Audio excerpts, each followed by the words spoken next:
บายดีพี่น้องวันนี้ฝนตกแห้งอยู่ที่ขอยอยู่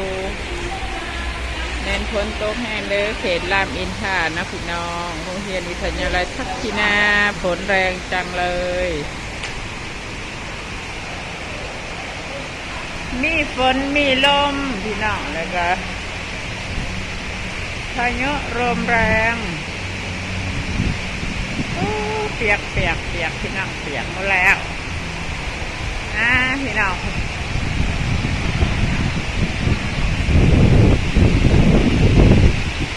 ฝนแห้งหลาย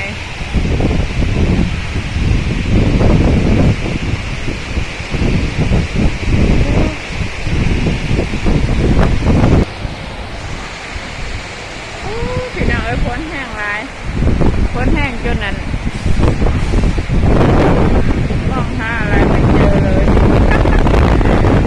แม่มายังกับเพื่อนพี่น้อง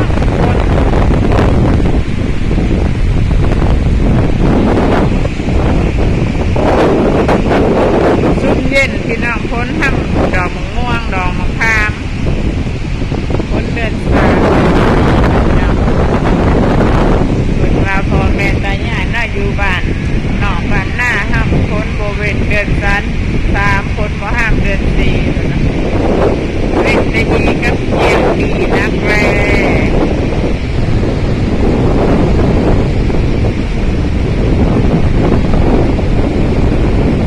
อะไรแทน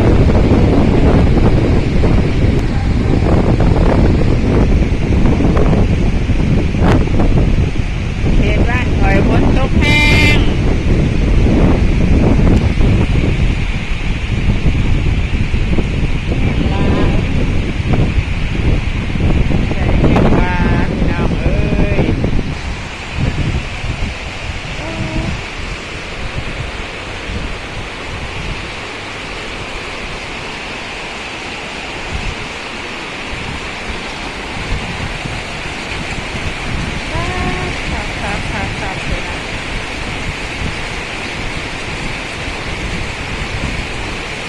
ไม่ไปต่อยกตกเงินหน้าแล้วแบบถ้ามาสามันสดใส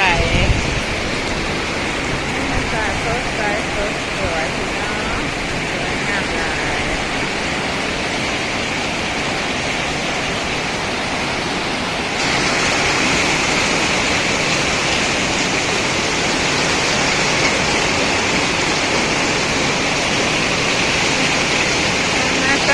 สวยสดใส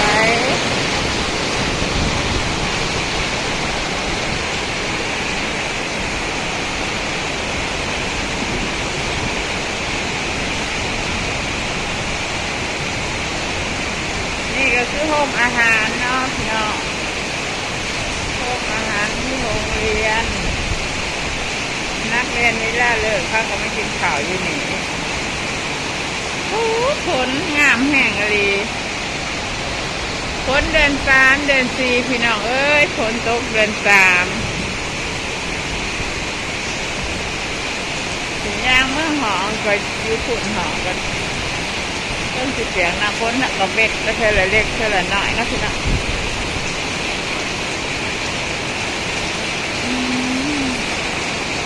วักกุมซุ่มเย็นเนาะ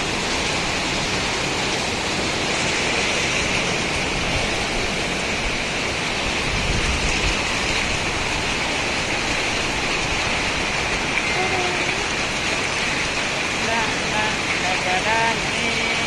สวยงามหลาย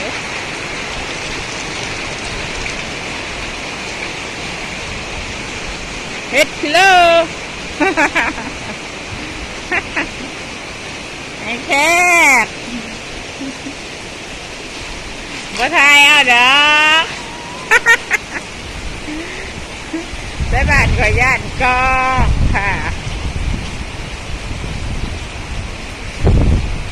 พี่น้องเอ้ยฝนตกเปียกขักเปียกแน่มันนั่นดิกระสียางเมื่อหองเมื่อพักบอลพักวันเช้าหอมเวลาพักแล้วตอนนี้ก็4 โมงนะพี่น้อง4 โมงแรงเลิกงานแล้ว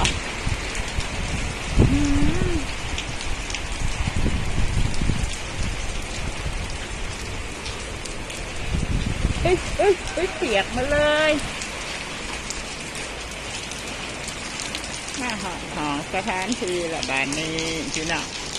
มาเนี่ยแล้วก็สิขอจบไลฟ์สดถ่ายวิดีโอเพียงเท่านี้กันเด้อพี่น้องเด้อฝากกดไลค์กดแชร์เป็นกำลังใจให้ในเด้อจ้า